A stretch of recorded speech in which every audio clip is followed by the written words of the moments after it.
Hi, and welcome to another episode of Nursing Your Way to Wealth, where a mental health nurse and an accountant talk about wealth creation, personal development, and financial independence in the UK to help you live the life you deserve. Hi, everybody, and welcome back. Got a continuation of the previous episode this time. So we last time we introduced the kind of six main regrets that people have got when it regards to their personal finances from an article that I read in the Telegraph. So we covered the first three in the last episode, and now we're just going to cover the next three in this one. Before we kick on, um, I will cover a return on heartbeats before we can go into the main body. So yeah, hi Alex, welcome back. And have you got your return on heartbeats? I do, yeah, and it's my fault. We had a small gap last week. I was pretty unwell. My immune system seems to have taken some annual leave on two occasions this year. Like normally, I'm really healthy, but I've just been struck down with some viral fevery type stuff. So that's a me thing. But this week for return on heartbeats, like Alex, I go through my week normally, and I'm like, oh, that'd be a really good thing to mention to you and our listeners on the podcast. And I'm like, well, I'll just bank that in my brain somewhere.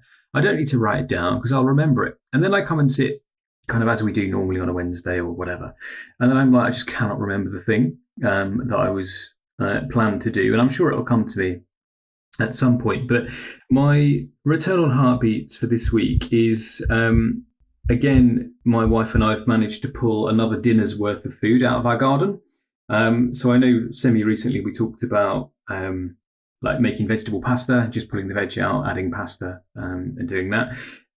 This week, or over the last 7 or so days, we've had two entire salads pulled out of our garden. Obviously, we wash it and then eat it.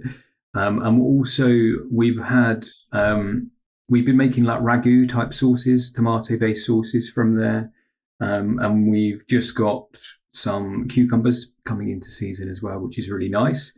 And I think I really like just nipping outside, grabbing some veg, or digging some vegetable up, like washing it, cooking it, because it tastes really good, in my opinion. And there's also something about kind of nurturing something, looking after something that you're growing, because if you just stick some seeds in the ground, probably they're not going to produce things. So you have to do a lot of kind of pruning, watering, maintaining, getting rid of snails, pulling weeds, in order to have what could be six cucumbers over one summer. So some people might say it's not worth the effort, but for me, I find it, I really enjoy it in terms of just like nipping out, and I'm very fortunate to have a garden as well. Yeah, that's really nice. Very yeah, that sounds like you've been enjoying some really good food from your garden. And Yeah, yeah, nutritious. Yeah. perfect. So I think if we move on to the main body, so this is covering the other three of the kind of biggest regrets. So I'll quickly just go through what they are, and then we can maybe take one at a time. So the I don't think these are in a particular order, but the first one we'll cover today was start being too cautious with investing. So um, and really people holding on to cash a bit too long and for holding too much of it. The second one we'll cover is around leaving inheritance tax planning too late. So that was a big regret of people. And yeah, we can go into some of the details as to why that might be the case. And then yeah, the third one will be just around writing a will and kind of leaving that, putting it off until it's a bit too late. Yeah, so those are the three. I think if we start with the first one, so going about being too cautious, and I think this is probably, I think of my parents straight away with this, but people not understanding investing or feeling scared and nervous about investing and therefore holding off and keeping money in cash and keeping too much of it for too long, where it just erodes over time. The purchasing power of cash, I think, is one of the biggest things. And I think we see it quite a lot. I think once people start investing and get comfortable, it very quickly just becomes a habit. But it does take a bit of a leap of faith sometimes to start doing that. And and I think when you look back, I guess if you're starting in your 30s even, and you're looking to retire in your 60s, and if you look back at your pot and you speak to your financial advisor and you realize you've missed out on decades worth of growth versus keeping it in cash, I can't imagine that being a very pleasant conversation. No, you almost you almost don't want to look at the graph, do you? Like it's almost this is what you could have had if you just done this thing you didn't know about 10 years earlier. Like the game show prize, isn't it? That's it. Like, this is what Yeah, you could have won. Yeah. yeah, exactly. Here's the thing we're going to parade in front of you, but actually you don't have that. You have this. Yeah. But you can't blame yourself for not knowing things. So I Yeah. was, what was I, 29, 30 maybe, when I started learning this stuff. And I'm now 37. I'll actually be 38 in 2 days. But you don't know what you don't know. And I think, don't beat yourself up for that. Like, ideally, your grandparents start, or beyond that, they start the kind of the ball rolling. And then when you're 18, 19, 20, they're just like, oh, Alex, guess what? Your great, great, great grandparents did this. Here's £1 million. And you're like, brilliant. Thanks so much. But for a lot of people, like we have to be the catalysts of that, in terms of forming what could be generational changing in terms of wealth. I mean, the decisions you sort of make now could roll into not only investing beyond our lifetime, but beyond your children's lifetime. And eventually, there could be some form of fund set up that, like, what I would love to do is set up a fund for education, and also house deposits for any descendants that my wife and I have, and all the way down a couple of generations, because that would have been obscenely helpful for me, us to have. And then imagine, like, you get an old, well, it'll be a color photograph now, but like a picture of your face, Alex, to like a couple of descendants in 200 years' time, and they were like, thanks a lot, dude. You've made my life a lot easier. I'll continue this and contribute. And it's almost leaving a legacy beyond yourself. Yeah. Sadly, neither of us got that. So we're kind of having to grassroots it.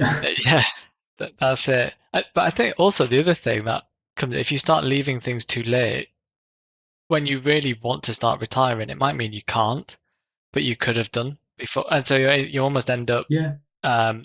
like from the kind of point of view of, well, I just want to retire at 60, I want to retire at 60.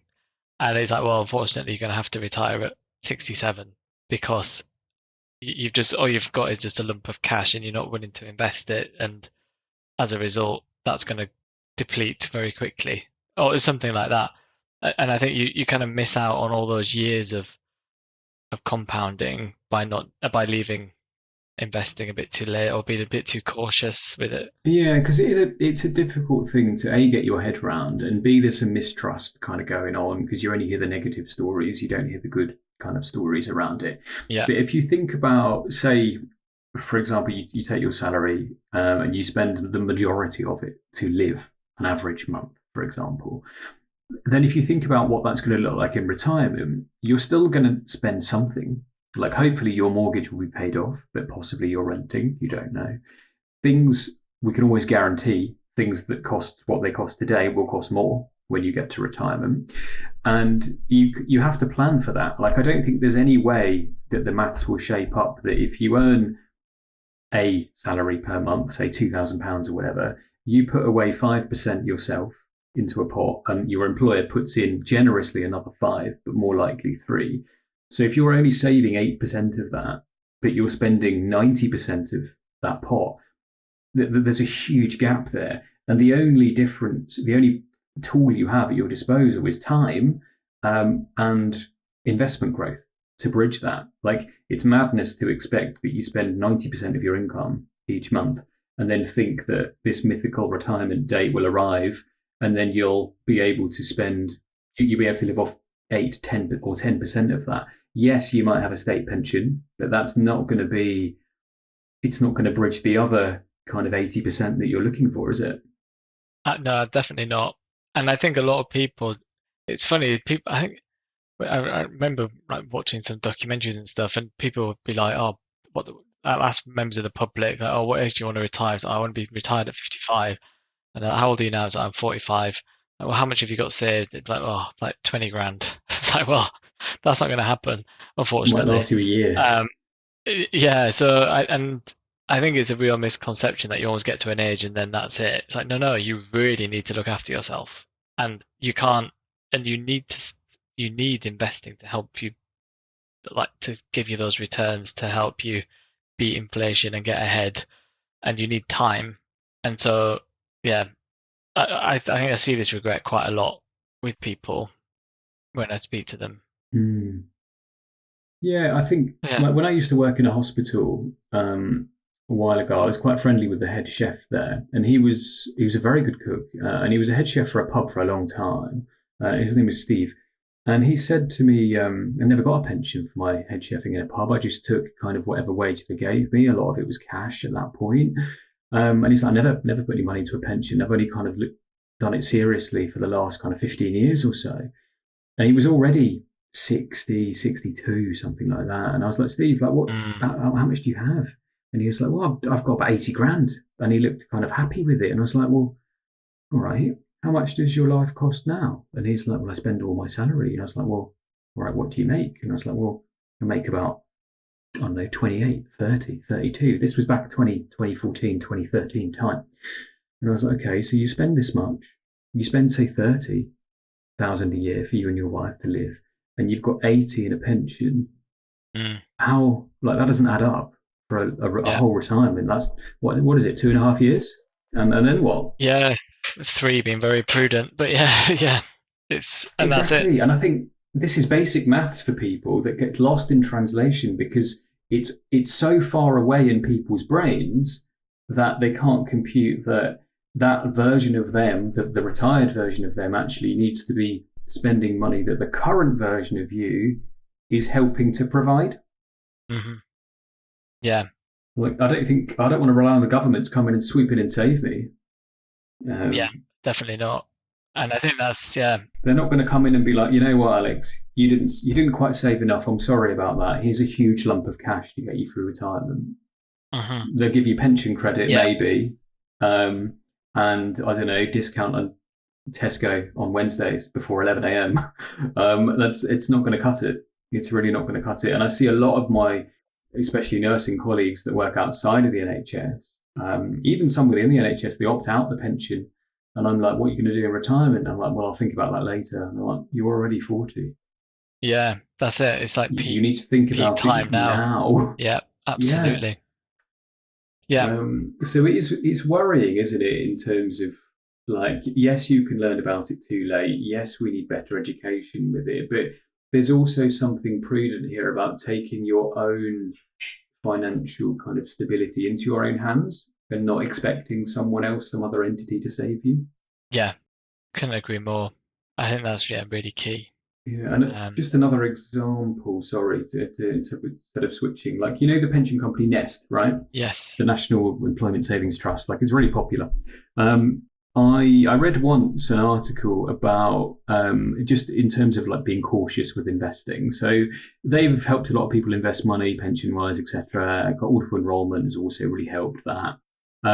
What happens with, or what used to happen with the main kind of Nest fund, they offer a couple of them, 4 or 5, I think, is that they scoop your money into your pension pot. They do invest it, but it's cautiously invested initially, so you don't see lots of ups and downs when you check your statement.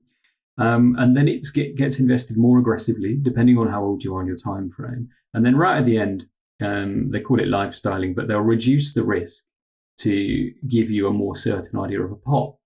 And I was like, actually, if you're young, like, if you start your job at 18, 20 or so, and you start putting money into a pension, you need to take as much risk as possible. Otherwise, you're leaving money on the table at that point. It could make 10, 20, 30, 50,000 pounds difference to you.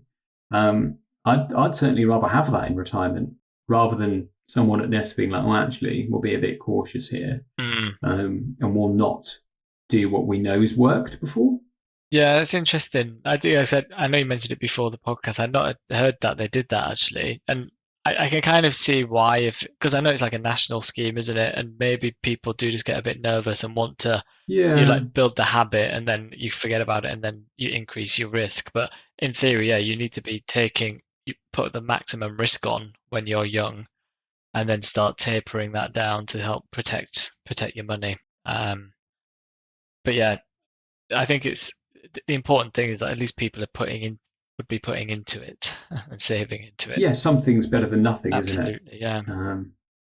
And we see similar with something like the government LISA and stuff. Like you can put money into, if you take it after 60, we'll give you the extra bonus for you to spend. And the thinking around that is that it's going to cost the government, say, 25% of your total pot rather than 100% of your total pot if you're on welfare by that point. Yes. So it's a saving exercise for the government. It's not a, we're going to be lovely to you. It's, let's hope we don't have to bail you out when you're destitute. Absolutely, yeah, like de-risk the future retirees. Yeah, perfect. I think if we move on to the next one, which was just around, so the other regret, and they probably kind of come into the last two, kind of maybe intertwine a bit, but one was around leaving like inheritance tax planning and inheritance planning too late in life. And then the other one was around putting off wills until it's too late. So, or you end up with a kind of incomplete will.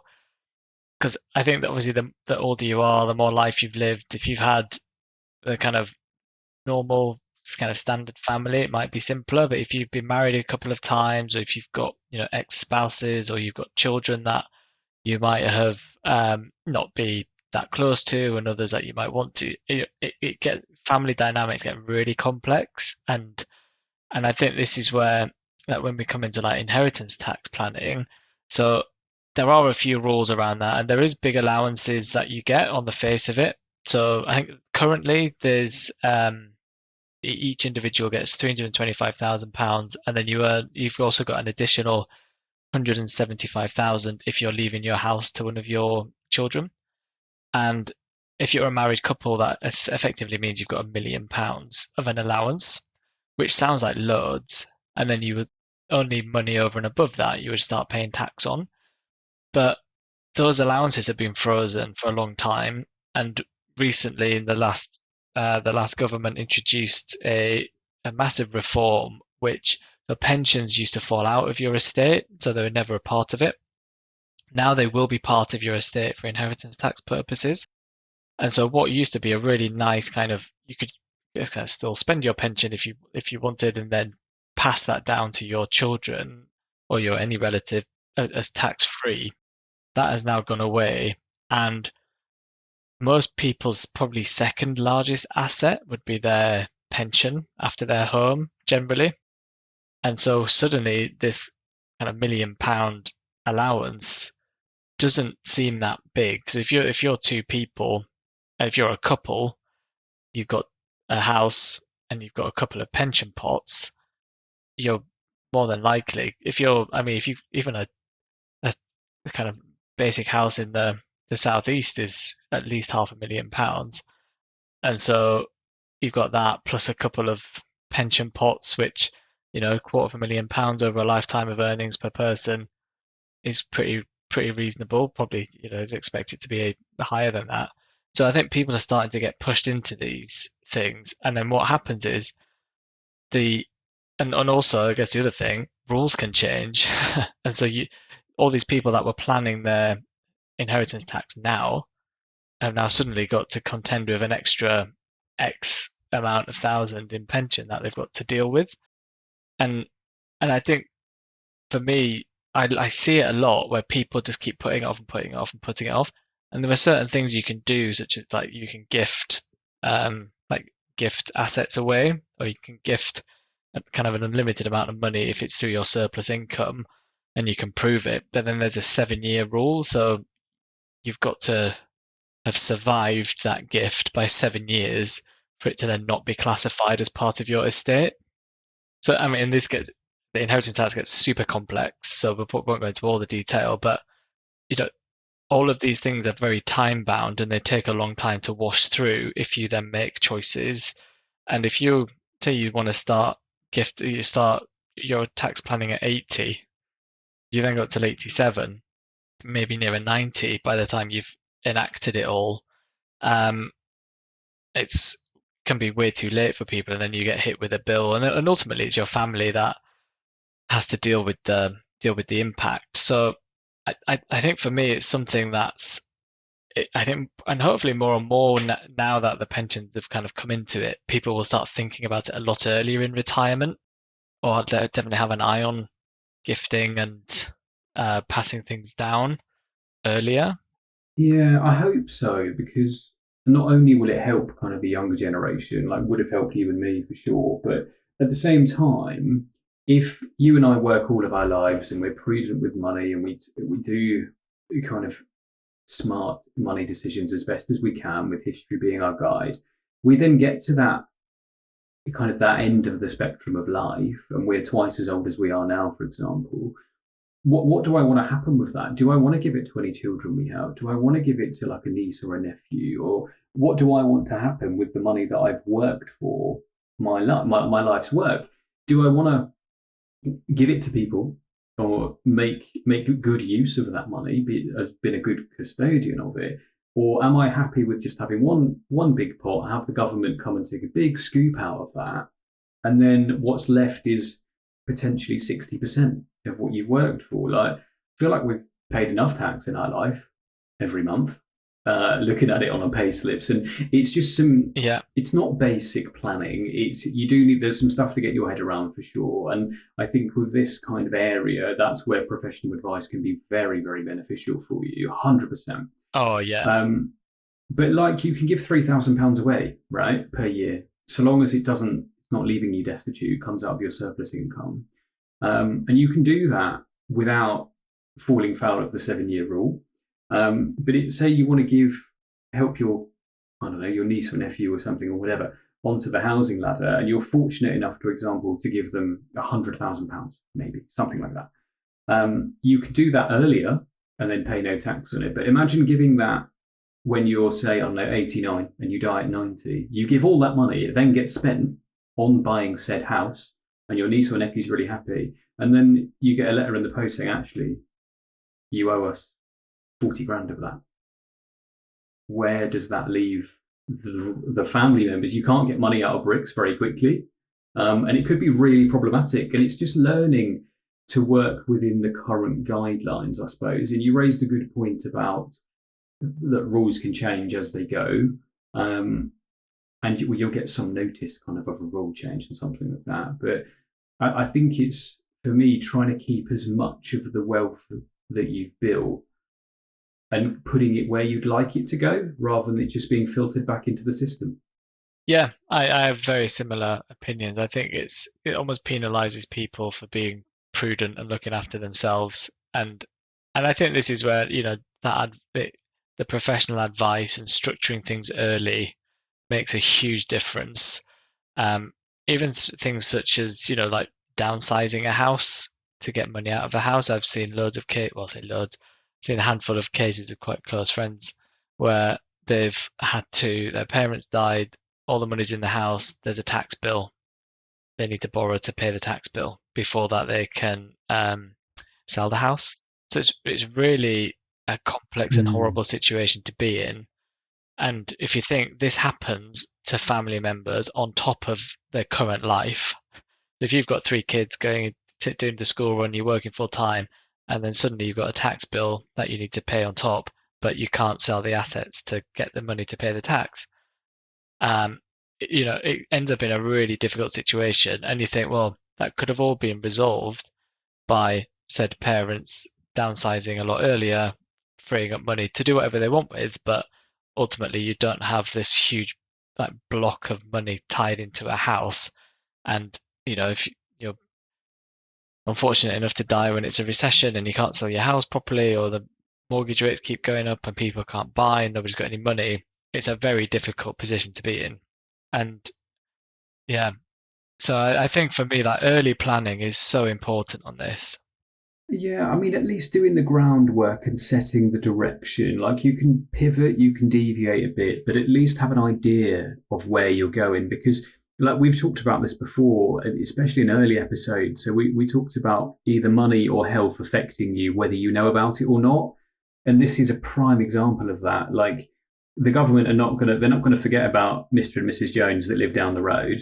They're not going to kind of forget about a large inheritance tax bill they're going to send to somebody. That kind of stuff won't get forgotten about, brushed under the carpet. Like they're going to come for it for sure.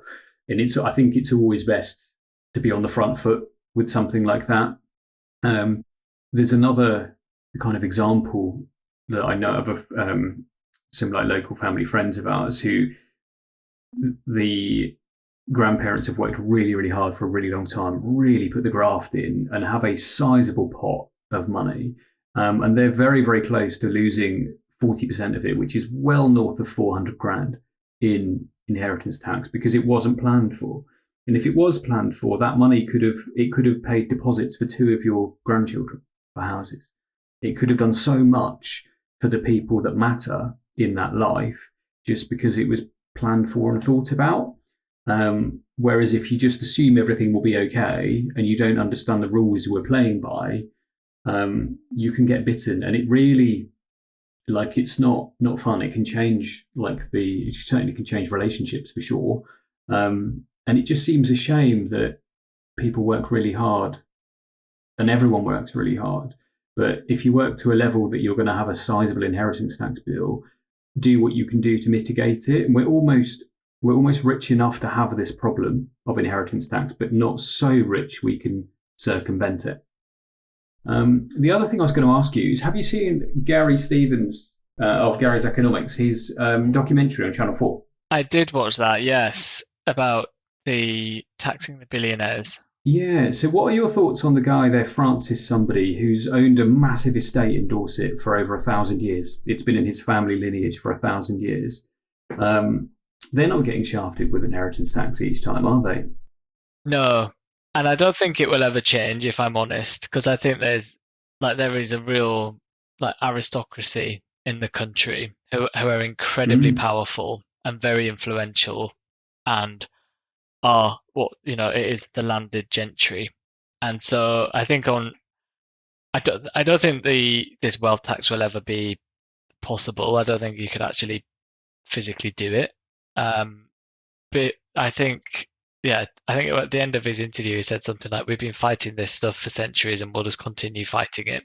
And so I don't think there's ever going to be, I like the concept, but I just don't think it's realistic, if I'm honest. I mean, I hope it comes a bit into fruition. It's strange that in the world you can have so much poverty and people dying from hunger, yet you can have people who are multi-decker billionaires or trillionaires. When there's enough resources for everyone, but they're just super concentrated in the hands of the few. But yeah, that's probably a whole different episode. I just wondered, I watched the documentary the other day, and just thinking about inheritance tax, like this guy who had all these hundreds and hundreds of acres of land and 24 houses, etc. He was just like, well, it would be crippling for me to pay more tax. And I'm like, that's a nice problem to have. Like, but I think in that case, it's a true statement of all the money is in houses. Yeah, it's all tied, isn't it? It's all tied up. And it's the same thing of if we get it's the same problem of you've almost got this huge tax bill and all the money's tied up in a house. You have to sell the house to pay the tax. And I think there's a kind of certainly in those circles where you're very landed, like you've got a lot of land, and it's like the same with farmers. They don't have any money, but they sit on land which is worth a lot, and so the only way to almost realize it is through selling, or you could borrow money against it potentially, but then or rent it. I suppose you could rent some land to another farmer, or for, I don't know, someone who owns a horse or whatever. But they're asset rich, aren't they? But cash poor. That's right. Yeah.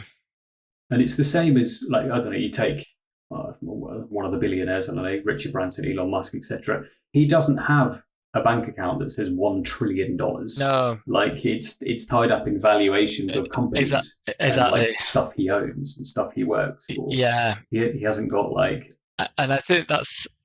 Yeah, you don't put it in the ATM and that's your balance. And I think that is a common misconception as well. It's like, yes, they've got a lot of money, but it's not like it's in their bank. It's sat in assets. So the only way to realize it is, well, you can borrow money against it, or you have to sell it to them, pay the tax.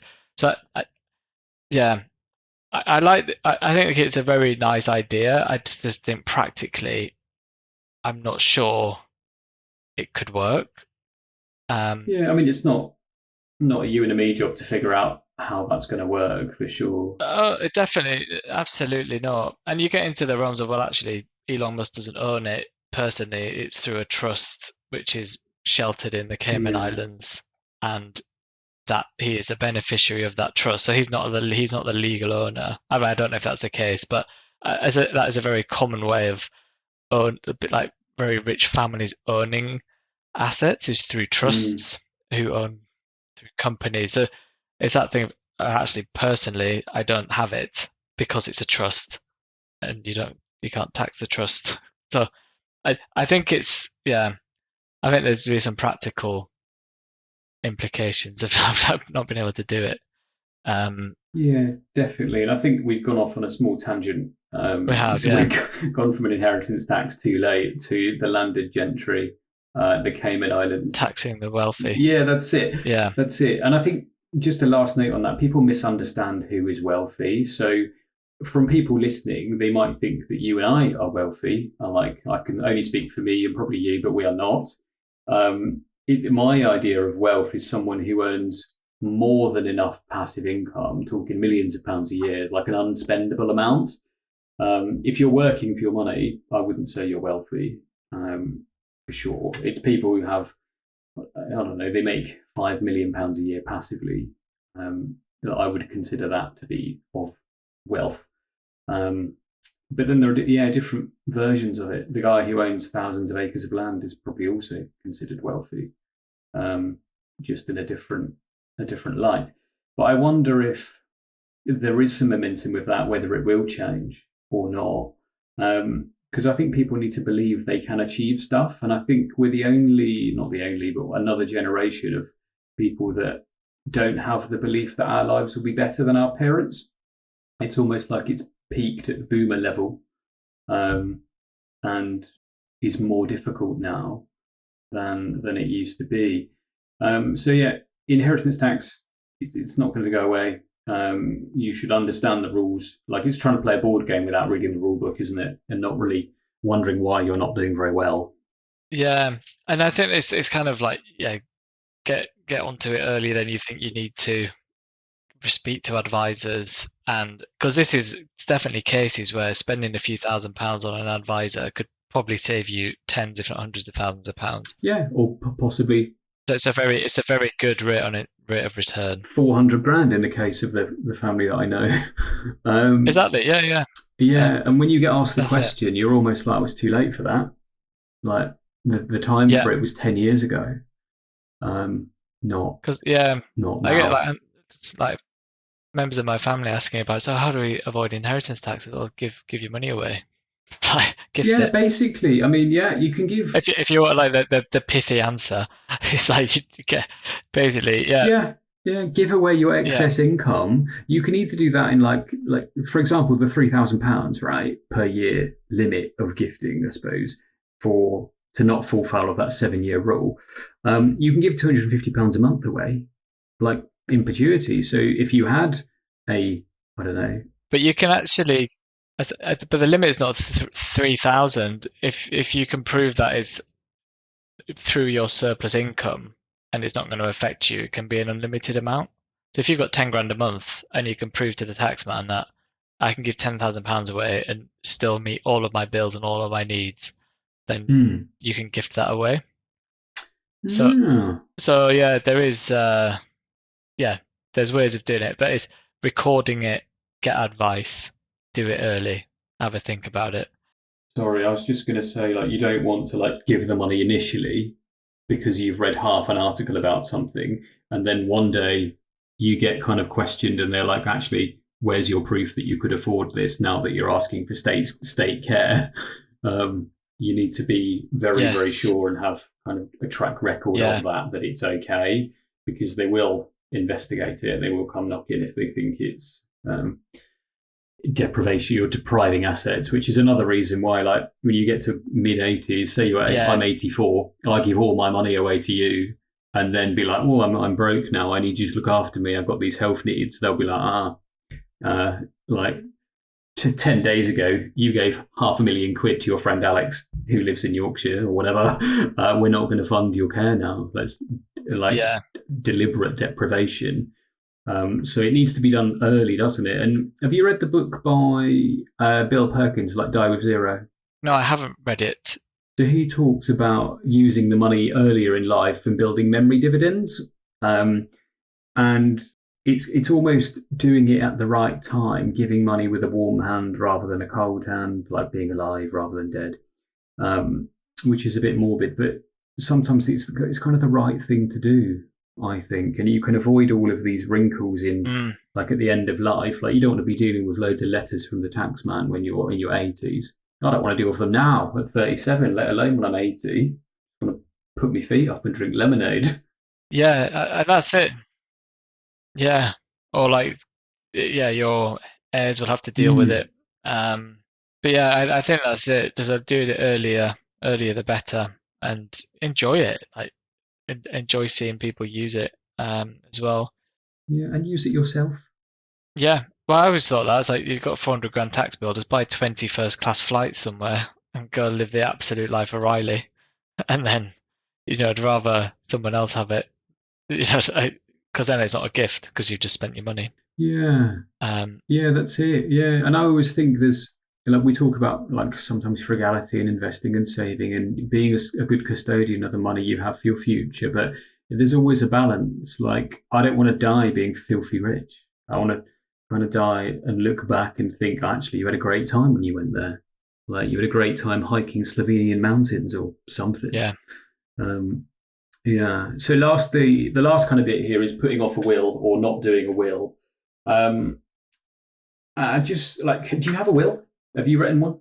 No, I haven't. I still need to do it. We talked about this, didn't we, before? Yeah. I know. I've still not done it. It's been about a year. Life gets in the way, right? But I mean, I have a very basic will that I use the company Fairwill for. It's just an online thing that's ratified by a solicitor, and it costs you like 80 quid or whatever. But the more complicated my life gets, that will need to change perhaps. But I felt better knowing I had one, and I think that there's something in my brain that kind of ticks that thing off. If I write down, I leave all my stuff to this person, or my wife currently, and probably hopefully forever.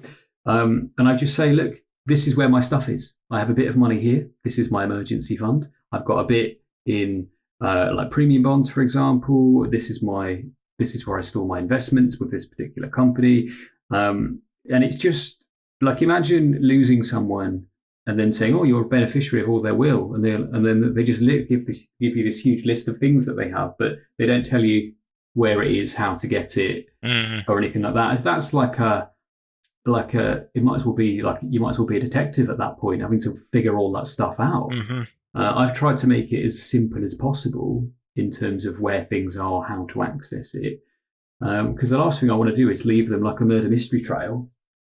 So like, here you go, here's a big bit of paper. Unravel this mystery, and I won't be here to help you out. Yeah, I think that's really good idea. Just make it as simple as possible, and even like I guess when the time comes and it's closer to you shuffling off, then it's like you could always just really simplify everything and just be like, I have one account with my investment, I've got one account with cash, I got my house, like here it is. So then whoever gets it or whoever has to execute it, it's simpler for them on the other side, or if they have to divvy it up between people. So yeah, I'm all for that. I think that's a really good idea.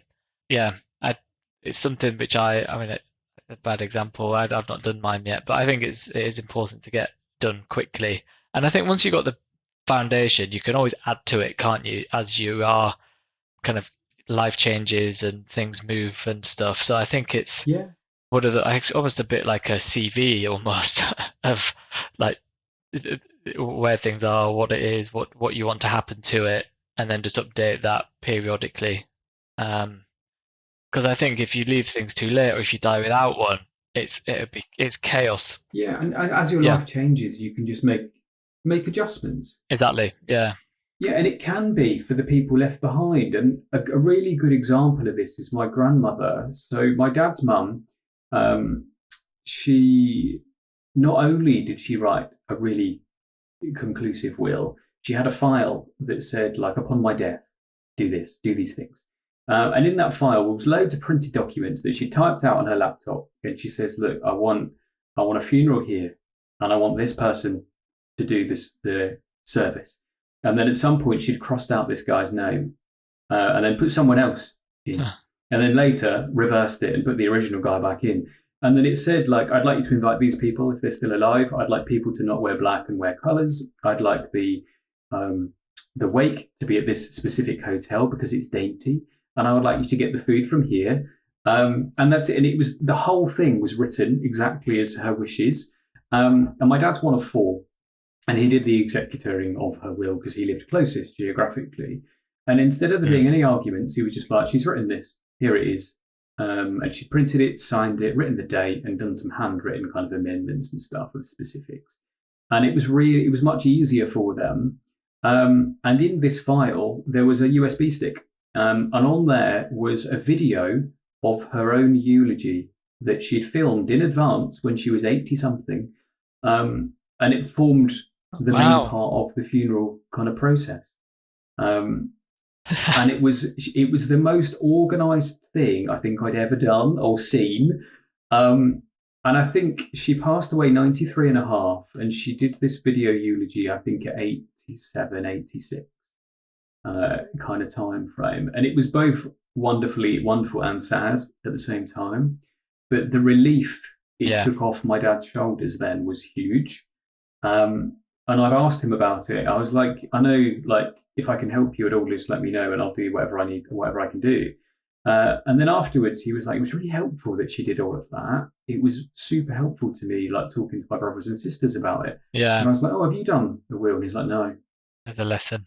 And I was like, "Right, maybe you could think about it." And still to this day, not done. So, and I'm just like, I don't know what more evidence we need here. I feel better kind of doing one, for sure. And I think it's just pre-planning stuff like that, because the last thing you want to do is have to rush and do something in a speedy way that you haven't truly thought about. Yeah, I think that's, completely agree with you there. And I think it's one of the last things you can do to help the people left behind. Yes. I think that, that's the key message, isn't it? It's for the other people. It's not for you, really. Yeah. And partially it could be a bit for you.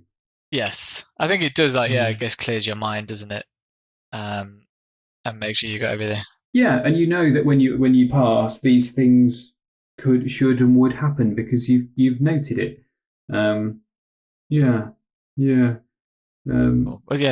I'm just very conscious of our episode time running up, and people we're definitely longer than the train journey now. But I was just wanted to move on quickly to the reasonable or ridiculous. That's absolutely fine. So, speedy time now. Reasonable or ridiculous? It's my birthday in 2 days, 24th of July, which makes my birthday 24/7, which is cool. So my question to you this week is it reasonable or ridiculous to work on your birthday? I think I think for me, I think it's reasonable. It's not nice, but if it falls on that day, then but if you're on a Friday, then I think it's probably it's good that you've got the day off if you're taking the day off. But I will just, if it falls on the weekend, I won't work. If it falls on the week, I will work. I don't tend to do much celebrating on my birthdays anymore, to be honest. Yeah, interesting. So I don't work my birthday as a matter of principle. I worked a couple when I was way younger, like 19, 20, 21. And I was like, actually, this sucks. I'd rather not be working. So now I just book it off every year. And it's one of my things in life that I don't work my birthday. And I do something that I enjoy. So last year, I got a cutthroat razor shave out of local barbers in the town because I've never had one before and I wanted the experience. This year, my wife said she's going to take me somewhere. But yeah, I just don't think, I think life's too short to work your birthday. Yeah, that's fair. Completely. I've met a few people who are like that as well, who take their birthday off. Yeah, I'm another one. Right, let's close it, I think, and we'll see you next week for episode 96. Thank you for your time, and thank you guys for listening. We've kept you a little bit longer than usual. But if you think there's anything you want us to cover, any extra kind of explanation you want after anything we've said, or you'd like to come on and chat with us about something particular, you're more than welcome. You can email us at nursingyourwaytowealth@gmail.com. And with that, Alex, I'll thank you, and I'll see you next week. Yeah, thanks, Alex, and thanks everybody for listening. None of what we discuss on the show is to be considered financial or health advice, and we recommend you always do your own research or consult an independent financial advisor or a doctor when making your financial or health decisions.